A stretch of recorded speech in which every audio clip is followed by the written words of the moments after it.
Hello, dear students. We will continue our discussion on to the spirochetes, and this is our third and final lecture on this topic.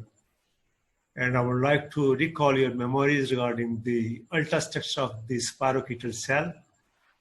You must all now be familiar with the spiral-shaped structure of the spirochetes, and they have a very well-developed endoflagellum, which is enclosed in the sheath. They have the cell membrane, they have the outer cell membrane, the outer membrane, and they have the periplasmic space well developed. That is very much diverse. It is antigenic compositions.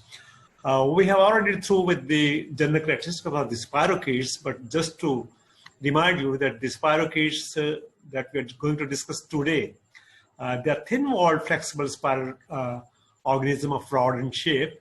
And all spirochetes, including the members of the genus Borrelia and Leptospira, and the one that we will discuss today, they are all motile with the help of axial filaments, as we see that they have a very well developed axial filaments, what we call at the endoflagellum. Typically, all spirochetes, whatever the genera belong to, they are all gram-negative cell walls, closely remembered, but they cannot distinguish that. Well-developed periplasmic space, as we see over here, and majority of the organism, they are free-living or commensals. We will deal with one of the very important genera of the spirochetes today, and the name of the genera is the Treponema, and we generally characterize these treponemes. They are the living cell in the oral cavity. They can be found in the intestinal tract, and they have their region and also in the perigenital spaces. So in this area, the spirochetes are almost the commensals are normally found in the area. These organisms, like we have seen in case of others, they require complex growth requirements, cannot grow normally onto the bacteriological cultural media that we normally use in the laboratory. They require some of the specialized addition of some material in that, particularly the serum. The non-pathogenic treponemes, however, as we all know, they can be grown onto the living cells, but hardly we go for that because we can identify the causative agent of spirochetal region based on the serological test. The minimum oxygen requirement they have, they may be anaerobic to microaerophilic, and they cause disease what is collectively known as the treponematosis. So regardless of the involvement of the species of the treponemes that we will discuss right now, we have 3-4 important species. One of them is very, very important, very prevalent. The rest are, you see, just endemic in the few areas of the world. But the collective name of the diseases called by treponeme are the treponematosis. Now, the subspecies of the treponeme, we can really say that we have the Treponema pallidum. We have Treponema pallidum subspecies also. Now, this is the generalized characteristics of the treponeme. The treponeme has been subdivided into subspecies based on to the antigenic differences in this cell membrane component. We have this species, what we call as the Treponema pallidum, very, very important, medically significant organism. And we have the subspecies, what we call as the pallidum. So we can say that we have the Treponema pallidum, subspecies pallidum. This causes the venereal treponematosis, or what we call it also causes the congenital syphilis. Now, we have another species which is known as the Treponema pallidum, subspecies endemicum. Now, this species is endemic in fewer of the world. That's why you see this name, the subspecies title, endemical, signifies the prevalence of this species in some specific areas of the world. Now, this is a cause of what we call as the non-venereal endemic syphilis. Generally, this is named as the BGL. This is localized. The regional name of the disease of non-venereal endemic syphilis is the BGL. Then we have another species, Treponema pallidum, subspecies pertinum. This is another, you see, it's found in another African country, and the name for that disease is the Yas. We have still another organism, the Treponema caritum, that causes pinta. So the Treponema pallidum, which causes venereal treponematosis or congenital syphilis, is the Treponema pallidum subspecies pallidum, whereas the non-venereal treponematosis, they are caused by Treponema pallidum subspecies endemicum, Treponema pallidum subspecies pertune, Treponema pallidum, what do you call it, the cariatum. So they have the localized name, the beetle, disease caused by the subspecies endemicum. Yes, what is species pertune, and the pinta caused by the Treponema cariatum. This species, Treponema pallidum, subspecies pallidum, is very, very important. Very, very important. One of the leading cause of sexually transmissible disease, what we call as the venereal disease. You know, just to give you an idea about the history of this disease is very, very old disease. You see, the first case of syphilis, it was appeared back in 15th century. And that was the first time when the disease was first recognized in the world. Then it was believed that the disease has been endemic, or from the endemic species already available in the area. You know, the disease has been given a name by one of the philosophers of that time, whose name was Philostratus, in 1353. He is the author of a few of the poems, and he used this word, the syphilis morbus gallicus, what is the Greek word. This was a sentence, or what you can say, the verse in the poem, and there was a character of a shepherd boy whose name was, you see, the syphilis, and he was shown in the disease in this poem to have some disease, and that was a very, very severe disease. So the people of that time, they thought that he has been suffered from this disease because he has, you see, humiliated, or what you can say, humiliated the god, the Apollo. And we also called that, at that time, it was also called the plague of the love. Some people call the Italian blame the French that it is the French disease. The blame was given by the French to the Italian, it is the Italian disease. And same was the case of the other nations of the world. So the same situation that we are facing today with the corona epidemic was being faced by the world in that time. As you see, the Chinese are, you see, the Americans are blaming to the Chinese for this strain. The Europeans are blaming to the Chinese for this strain. The Chinese blaming that is not of their own reason. One country is putting blame on another country. The same has happened about 500 years back. The French and Italians, and they have been, you see, blaming each other for the origin of this cause of infection to their residents or citizens. Now, the disease is caused to be a great imitator. This means that the lesions of the disease produced in the very initial stage, they heal spontaneously, but the organism is still living under the lesions. So one assumes that the disease has been recovered, the individual has been recovered, the disease has been subsided, but still the microorganism is there. So the organism try to deceive the patient and the clinician because of this, the healing, which is a deceptive healing. It's not a true healing. That's why we call it a great imitator. The important properties of Treponema pallidum, this is very, very slow growing organism. Now, this very slow growth of the microorganism has a very important clinical significance.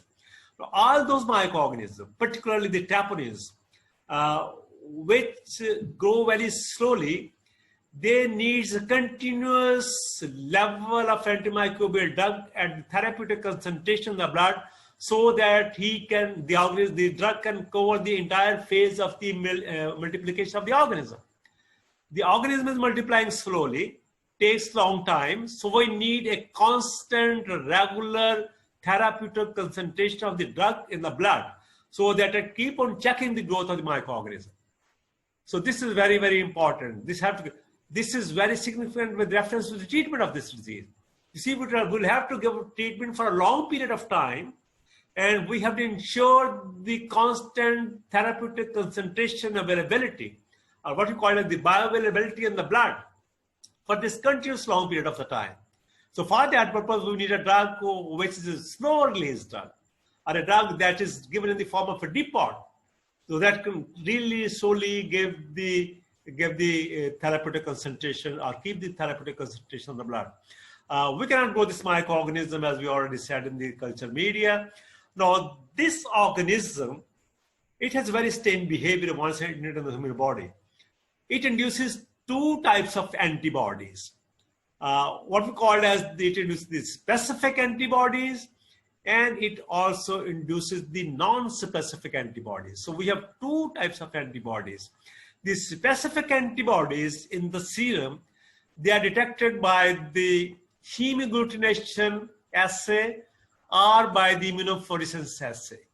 But the non-specific antibodies, what we call as the reagent, the non-specific antibodies produced by Treponema pallidum in the initial stage of the disease are known as reagent.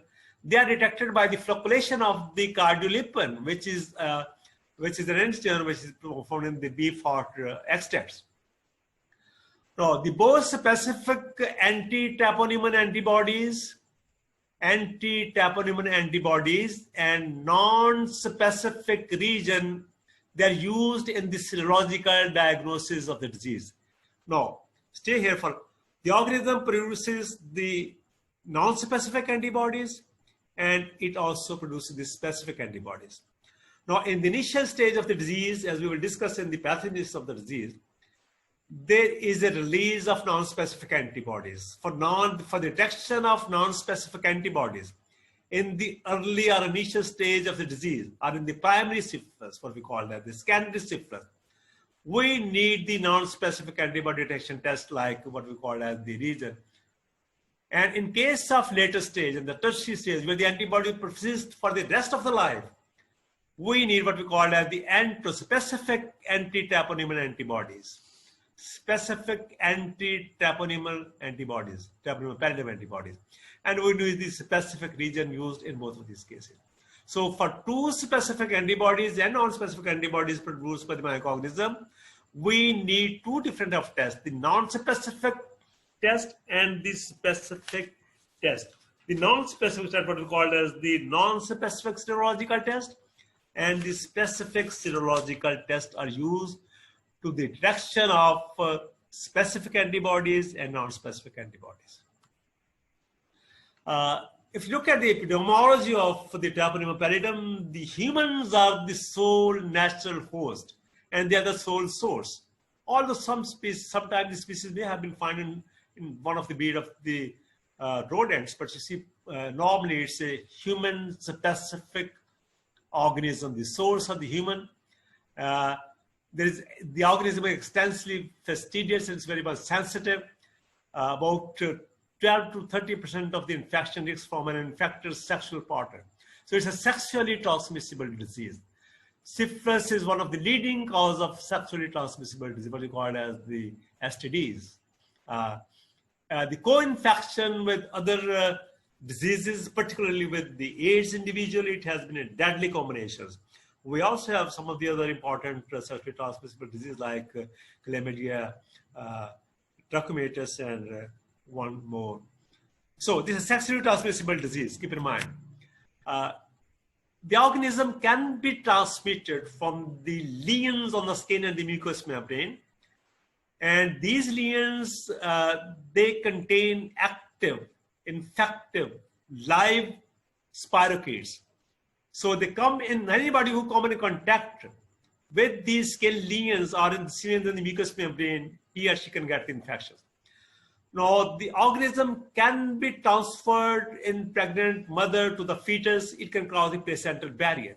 So these two sole transmission ways for this disease, for this microorganism, the Treponema pallidum, it can be transmitted through sexually passed routes, or it can be transmitted from the infected pregnant woman to the fetus through placenta. This means that this organism can cross the placental barrier, like toxoplasma. Now, the incidence of this disease, they are increasing every day. Particularly, the incidence are more and more due to homosexuality in the Western society. Now, the infection in the urine, the uterus infection, consequently, you see it is to the fetus, and the syphilis has been acquired by the fetus. But blood transfusion does not really give this kind of infection because the blood is regularly screened before transfusion to the healthy individuals. So organism can cross the placental barrier and the fetus can get this infection at the time of birth. We should treat, if you see the mother is positive for antibodies for the syphilis, we should simultaneously treat the fetus also. We should not take risk. Now, the pathogenesis of the disease, the organism, it has hooked at both ends, at one end, and it binds with the help of these hook to the epithelium of the mucous membrane, and very short infectious doses there. You see, we just need more about 50 cells of this Treponema pallidum to cause or establish disease in the body.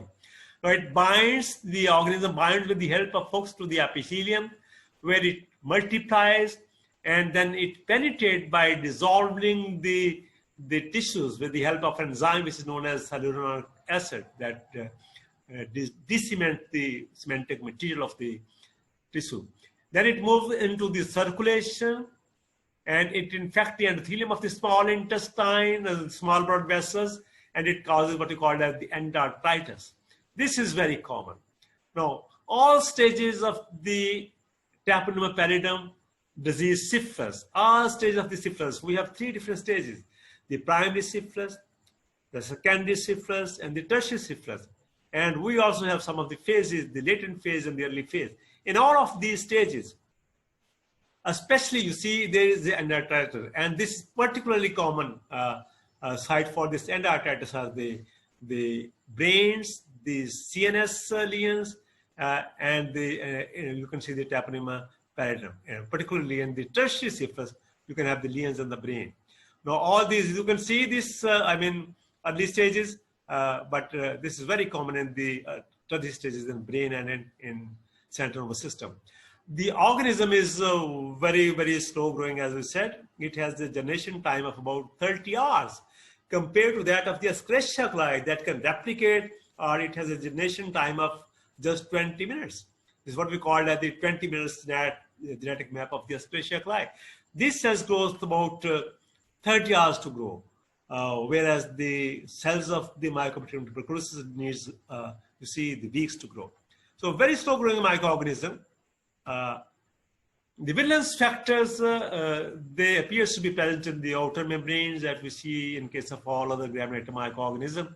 It produces no toxins, no enzyme, but to some extent the hyaluronidase it does produce. That's why you see it causes the resolution of the hyaluronic acid.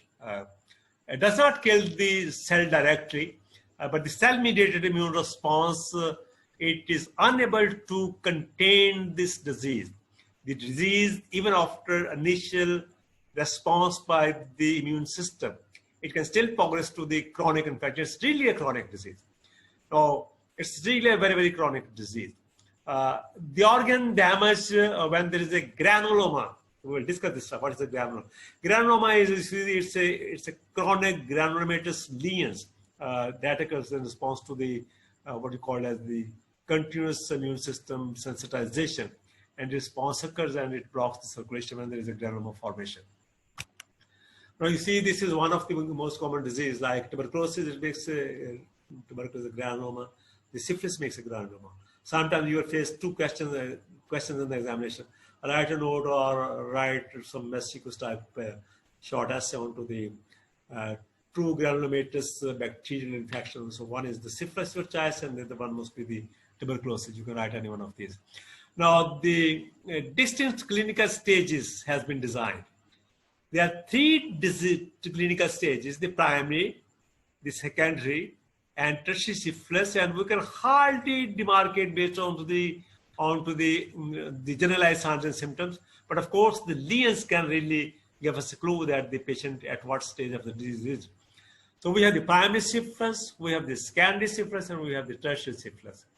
Now, the spirochetes, they appear in the lesions and in the blood during the primary and the secondary stage.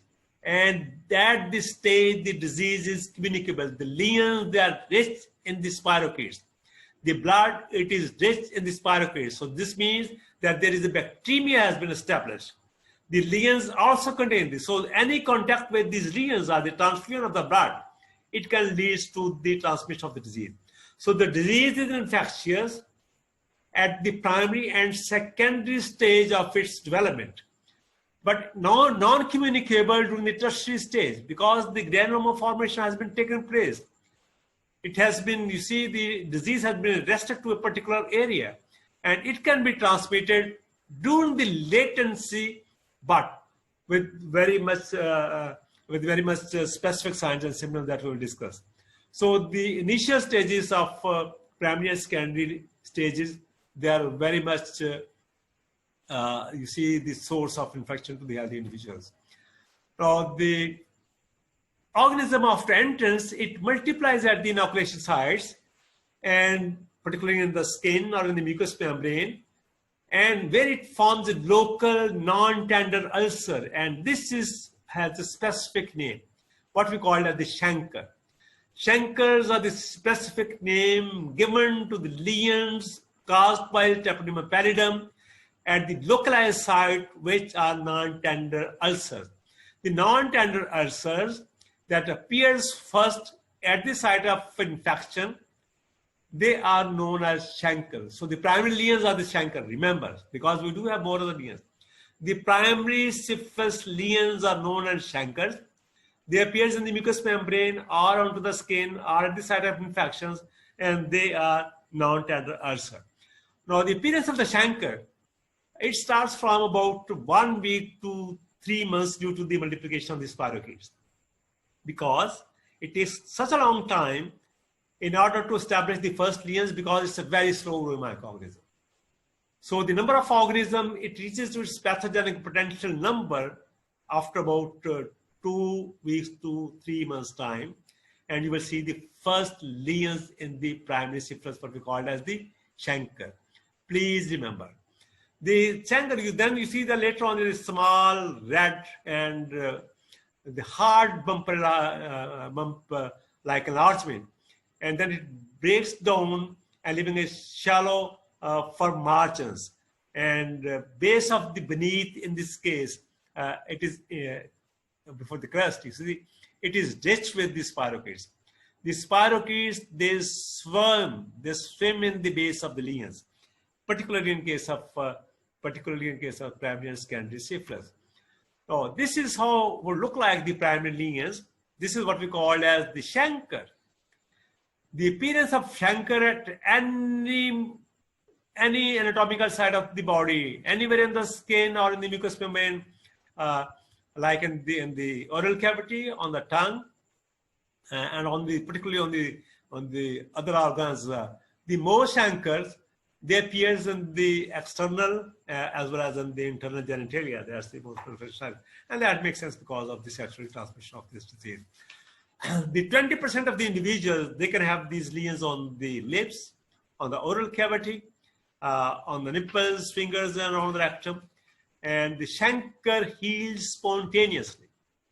Maybe it will go unnoticed from the patient and from the clinician. This chancres with the primary lesions, it can heal spontaneously without leaving any scar in about 2 to 3 weeks time. But this lesion that undergoes healing, or this healing is a deceptive healing.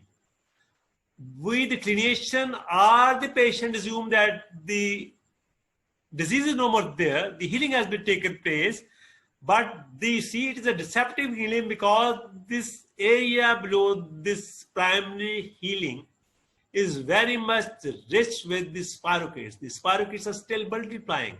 The spirochetes are in the blood. The spirochetes are in the margin of the lesions.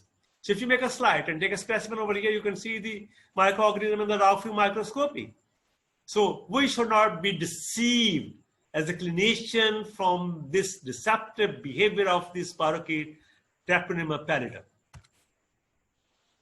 These lesions, then it's moved on to the secondary syphilis. You see, that was the lesions of the primary syphilis, which we called as the chancre. Then it moves to the secondary syphilis. And now this secondary syphilis is developed about 30% of the patients, they go on to this area. They develop after 4 to 12 weeks after the chancre they heals. So you see, it takes 3 months time, can take up to 3 months time for the establishment of the first lesions.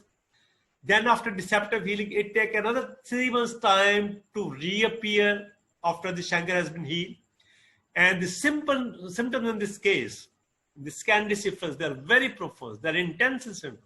And you can see over here, all you see there is lymphadenopathy, and we can see the peculiar red, brownish rashes, what we call that the maculopapular lesions that breaks out on the skin surface, particularly on the palms and the soles. So these lesions, they can confuse with some of the viral infections that we will discuss, particularly the infection of mononucleosis. That can also give you the infection of these lesions of this kind. So this kind of lesion that appears on the palm and soles, which are maculopapular in nature, they appears in the SCANDI stage of the syphilis. Now the moist lesions of these types, the moist lesions, the primary lesions were the dry lesions. Now the moist lesions that appears in the second syphilis, that appears particularly on the genitalia, they got a specific name. And we called those lesions the condylomata lata. Condylomata lata are the name given to the lesions that appears on the external genitalia in the SCANDI stage of Treponema pallidum infection. Keep in mind the first chancre, the SCANDI and the genitalia, this is what we call as the condylomata lata. Now this again you see the SCANDI syphilis, the rashes on the SCANDI syphilis, which can be found even on not on the palm and soles, but also on the trunk, on the arm. So this body, the diffused, disseminated, hematogenic, the brownish color discoloration of the skins, even on the palms and soles also. These rashes, there is no itching over there, and these rashes, they can persist for a long period of time. So you can very well imagine that even the entire body of the patient can have these SCANDI-syphilitic lesions, and these SCANDI-syphilitic lesions on the genitalia are known as the condylomata lata.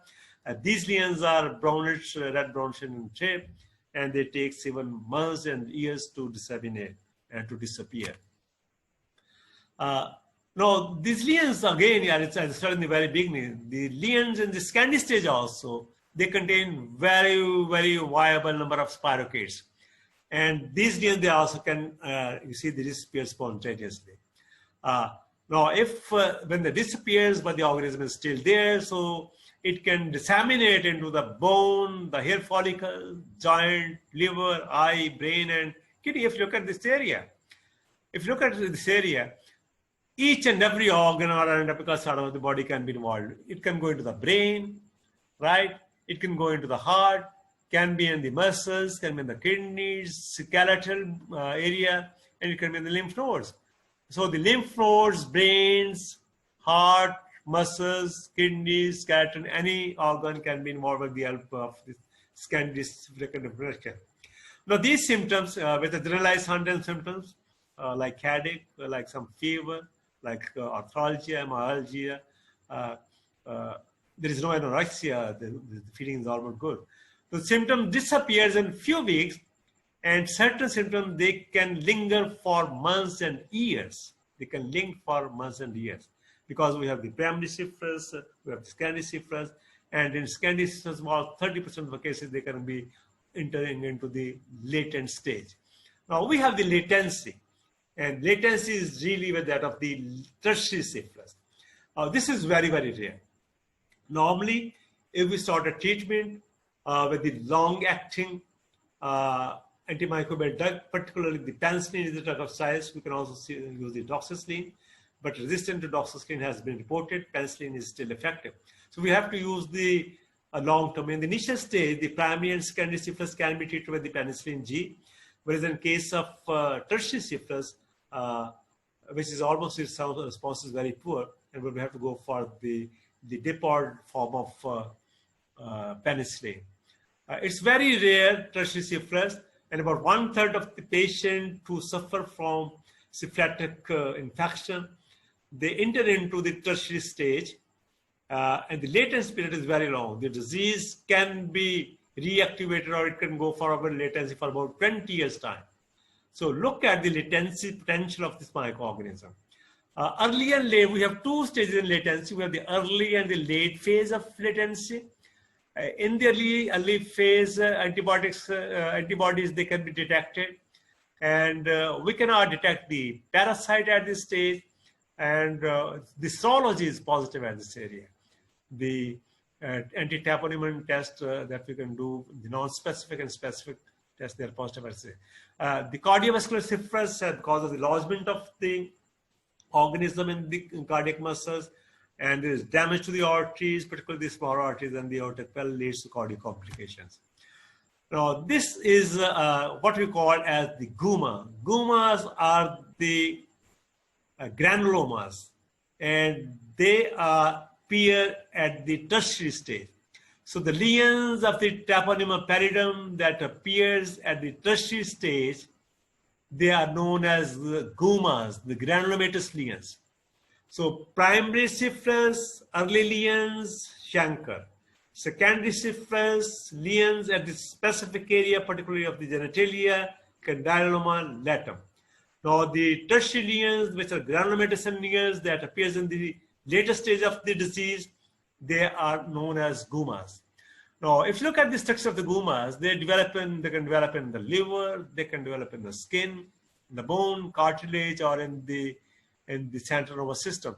Now, this is how they look like at the arm.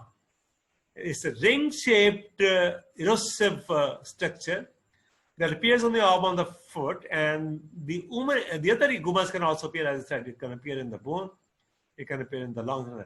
You can see the blackening color. The blackening color of the lesions, they are really, what's called as the pathogenema for the tertiary syphilitic lesions. Now, the tertiary syphilis can also, we can have some neurosyphilis, which involves as a part of the nervous systems. It has a particular affinity for the blood vessels in the brain, and in the cranial nerves and the dorsal root of the spinal cord. And because of the involvement of the spinal cord, there is atrophy of the optic nerve, and then maybe blindness. And this condition is known as the Ergel-Robertson pupil. You can see, you can compare the normal with that of the atopic blindness. This is because of the involvement of the nervous system. And the partial destruction of the spinal cord has also been reported that can cause to the damage or the dysfunction of all those areas which are being supplied by the spinal cord nerves. The congenital syphilis is another form of the syphilis, as we said, that it is because of the transmission of the Treponema pallidum from the infected, active patient, pregnant mother, that can transmit the infection through placenta to the fetus who is developing in the womb of the mother. The most common, particularly in the second and the third trimesters, and the pathogen is can inhibit the fetal growth and can lead to the fetal malfunction, what you call it, disformity, the deformity in the fetus. And consequently, there is a miscarriage, stillbirth, and can also occur. Now, if you look at this area, this is the newly born babies, this can have the suffering on the foot because of the action of this. Now, the newly born baby can also have some infection on the eye. The newly born baby can also have some infection on the nose. So these are the various lesions that you can see in the newly born baby. Now, the only way left is that we should not wait. If the mother is positive, we should immediately start with the treatment. Now, the congenital syphilis, you can hear this, the characteristic appearance of early symptoms in the newly born baby, there is a profuse nasal discharge, and this is such a huge that sometimes it can really obstruct the breathing of the patient.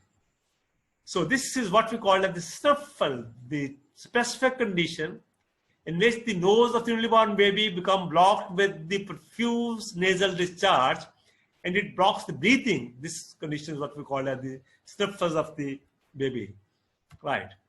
Now, we have another characteristic of this disease. This is what we call as the notched, if you look at this, notched barrel-shaped incisor, which is a common characteristic of the late congenital syphilis that we can see in babies. And this is what we know as the Hutchinsonian's teeth. So this is a specific name given to this kind of appearance, the barrel shape. You see there is some notch in between the incisors in the front teeth. Now, if we go for the clinical diagnosis, this is really important, really significant with reference to the diagnostic. In the primary stage, when we have the chancres and in the secondary lesions, they must be differentiated from other bacterial, fungal, parasitic infections, the tumors and the allergic reactions. Because we diagnose the disease based on to the serology. We go for the detection of specific antigen, specific antibodies or the non-specific antigen, the specific antibodies and the non-specific antibodies based on to the known antigen. So these tests, they are not the real diagnostic tests. These are the screening tests. They can give us the false positive results. So any organism, maybe of bacteria, particularly the viral infections, like the hepatitis B virus, the immune disease deficiency causing viruses like the HIV viruses, they can give you the false positive result because the antibodies of these organisms, they can cross-react with the antigen. So you can have the false positive reaction or false negative reaction. Overlapping symptom of concurrent sexually transmissible diseases like gonorrhea and gonorrhea, chlamydia, they can also give you the false negative results. So presenting symptoms, patient's history, microscopic and serological tests, they can lead to the definite diagnosis. So now there are three different approaches for the lab diagnosis of Treponema pallidum. One is the microscopy. The other one we can use for the detection of non-specific antibodies, and this can be detected with the help of non-specific serological test. And for the detection of the specific antibodies, we can go for the specific serological test. The microscopy, the spirochetes, they are normally found in the early congenital and secondary infection with the help of dark field microscopy, and we can use what we call as the direct fluorescent antibody test. The DFA test is used to diagnose or to identify the spirochetes in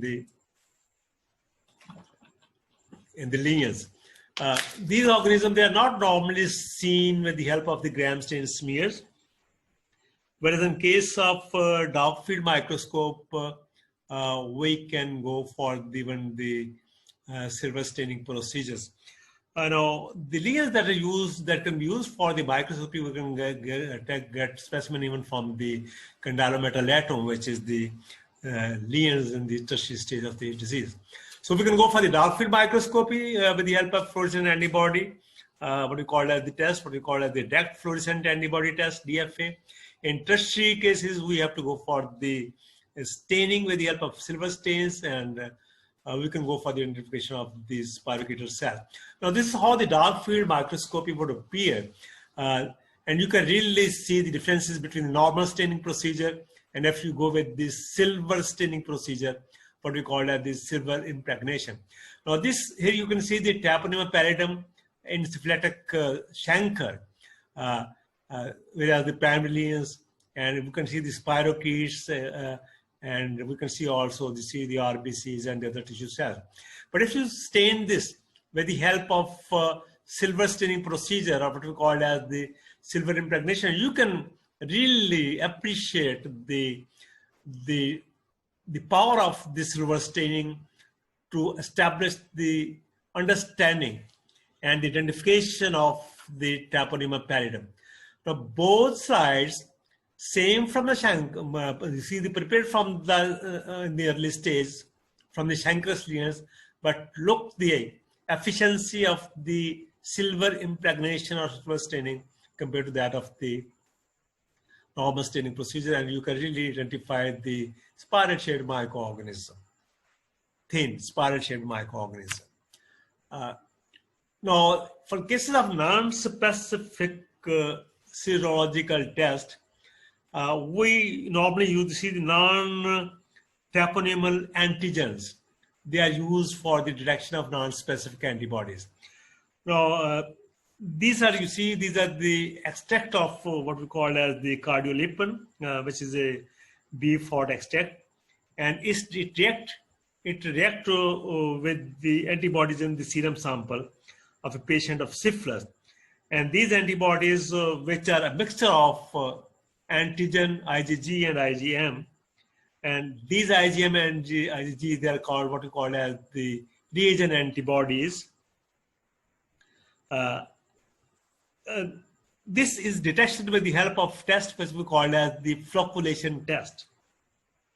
Now, the flocculation test may be from the what we call as the VDRL test, the venereal disease research laboratory test. Now and we can use the what we call as the reagent plasma rapid test. So we have the 3 tests we can use for this purpose, and these tests, they are mostly positive in primary and in almost all with the secondary syphilis, and these tests, they become negative after treatment with the penicillin. But we can also have the false positive and false negative results if an individual is concurrently having the leprosy or Hep C, Hep B infection. Now, if you look at this, the patient's serum, it contains IgM or IgG, which are specific for the Treponema pallidum antigens, and they're coated by the RBCs. And here, these are the avian RBCs that has been coated with the Treponema pallidum antigen. And when we combine the antibodies, they bind to the antigen on the surface of the RBCs and forming a rotationation, what we call as the flocculation, and this can be seen in the titration plates. We'll discuss more in the next slide. Now, the specific antibodies, which are again the serologicals, we use the specific antigen. So here you see the Treponema pallidum antigen, which is a specific antigen. It is bound with the RBCs. It is coated with the RBCs. And in case of non-specific antigen, the non-specific Treponema antibodies, they are coated over here. And then they combine with non-specific antibodies. So we coat the antibodies with the RBCs of avian region, and then these RBCs, they are used in the coupled antigen, and they then mix with the antibodies present in the serum. If we couple these RBCs or tag these RBCs or annex these RBCs with the help of the Treponema pallidum antigen, it will be a specific test. If we tag it with the help of a non-specific antigen like the cardiolipin, it will be non-specific antibody test. Now, these tests are more specific, can detect the Treponema antibodies because we are using the Treponema antigen. And the name of this test is what you call as the fluorescent Treponema antibody absorbent assay. And there is one more, what we call as the Treponema pallidum hemagglutination assay, or what we call as the hemagglutination assay of Treponema pallidum.